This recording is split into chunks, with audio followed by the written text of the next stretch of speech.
Hello Wargamers, this is Valentino here, and today we're doing a Batrep of 2,000 points of Eldar versus Space Marines. With me...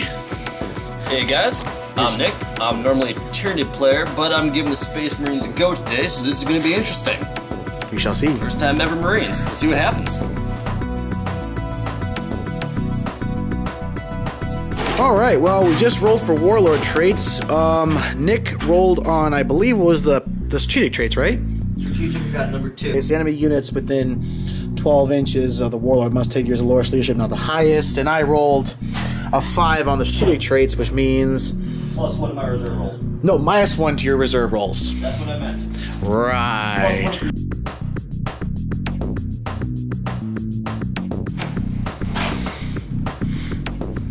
Use this one. Mace was using that in the last game with Ben. Nope. I do not trust that headcold at all. If you want to know who Mason is, be sure to visit the Tabletop Gaming Center Facebook page. He's a hobbit. I'm not going to comment on this anymore. Wait, what? The tower rope is always in every game I ever play. The tower? Found it. I have no idea. Oh, hell no. Hell no. The tower rope. Oh, what the? Oh, you've got... Looks like something from a girders and panels set. Hey, this thing is awesome. When I first started playing the game, first time I used my Hive Tyrant, flew him up here to shot the Stranglethorn the entire time. Learned after that the Stranglethorn is not the way to go with the Hive Tyrant every turn. That's a win. Okay. Alright gamers, this is our final table setup. After all, terrain density limit has been placed. With the Sphinx. Yeah, the Sphinx is right in the corner, right over there. You can see it right there in the corner. Who bears a strange resemblance to Nick, I swear. Without the goatee, obviously. Okay, so he's getting stuck in the car, so I'm gonna roll for deployment type. Let's see. And for deployment type, we got 4, which would be a 2, which would mean it's a hammer and anvil. Ooh. Folks, we're playing the long ways. And we will be playing, let's see, which mission? 6th edition has too many rules, so...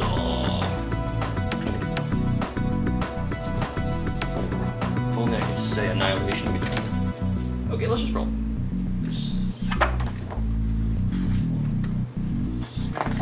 Oh, there's 6, I'm gonna roll d6. To purge the alien. Dun dun dun dun. Oops, I was supposed to pick type before the board, but whatever. Doesn't matter because I first. Variable game is a variable game length, and so which scores most victory points. Primary objectives. At the end of the game, each player receives 1 victory point for each enemy that has been completely destroyed. Oh. It's annihilation, folks. Woo! Straight up. Yes, folks, I am back. With secondary objectives for Slaying the Warlord, First Blood, and Linebreaker. What'd you roll for deployment? Hammer and anvil. Long ways. Oh, great. This ought to be good. I know. I'm concerned. Tips on the Sphinx! Damn it!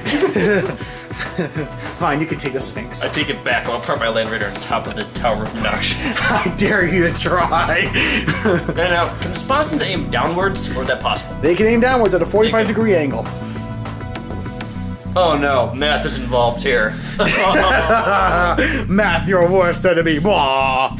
Exactly. Alright, Nick, let's see what you got. Well, today I'll be using Greg's Ultramarine army. This is not my normal army, so I'm just kind of wondering what he has, but I'm liking the list so far. We got 5 Assault Termies, their Hammer Storm Shield with Calgar and his Terminator armor. Got 2 10-man strong tack squads. Split them up into groups of 5. Got Tigerius with 1. right there. Then you got your Vendread with plasma cannon and assault cannon for all sorts of messages. It's supposed to be a twin auto cannon, dude. Oh, oops, my bad, Pete. Whoops. It's an auto cannon. He gave him a moment, folks. This is the first time he used vanilla Marines. Yeah, I play wolves and nits, so it's kind of new to me. Yeah, vanilla Marines are new to him. Then you got your Predator with storm bolters. Heavy bolters and auto cannon. What he said. Yes. Then you got your drop pod with your stern guard. What does the stern guard have? What did you give them? In the original list, I gave 2 of them heavy flamers and 1 has a regular flamer. The rest of them have out the flamers for meltas. Right. Okay. So all the guys. So 3 guys have meltas. Okay. Okay. Then you got your Vindicator. Okay. And your standard Land Raider. Okay. And what's coming? And so the drop pod's coming in reserve automatically. What else is coming in? What else is coming in from reserve? And then I'm gonna have Calgar with the Terminators use a teleport homer if it's. Actually, no, that's giving away my battle plan. I'm just gonna deep strike in general. The drop pod does have a teleport homer in it, you know. Well, yeah, but if I don't want to scatter them, I'm not gonna tell you where I'm gonna drop my pods in, just because that'd be tactically unsound. This is true. So they might not come in there. Who knows? They might deploy top of space. You do realize that they would scatter and die a horrible death doing. Well, if it was the drop pod, it would scatter a number of inches until it's clear. But not Calgar. Yeah, Calgar would die a most agonizing death. That would be funny, but bad for my game. So I'm not gonna do that.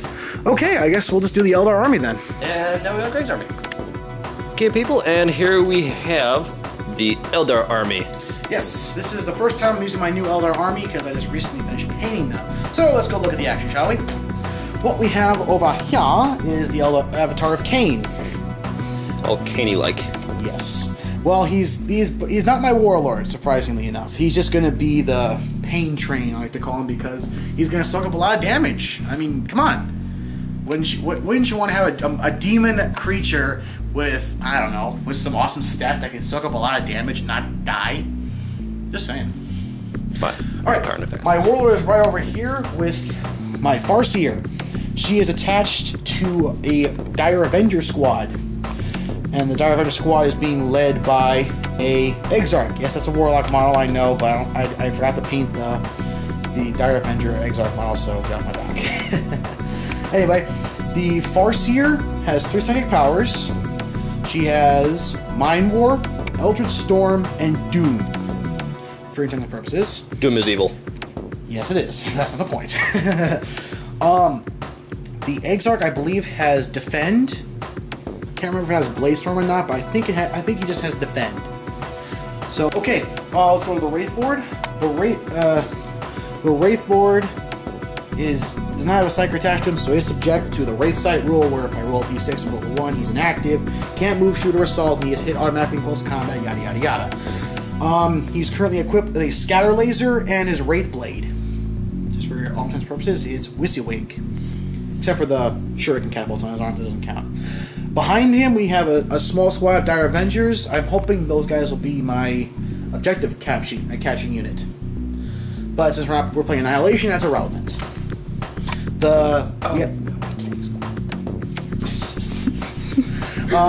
We have a Fire Prism in the front. He's basically Wisiwig. He has a Shuriken cannon and the Fire Prism cannon. That's pretty much all he has.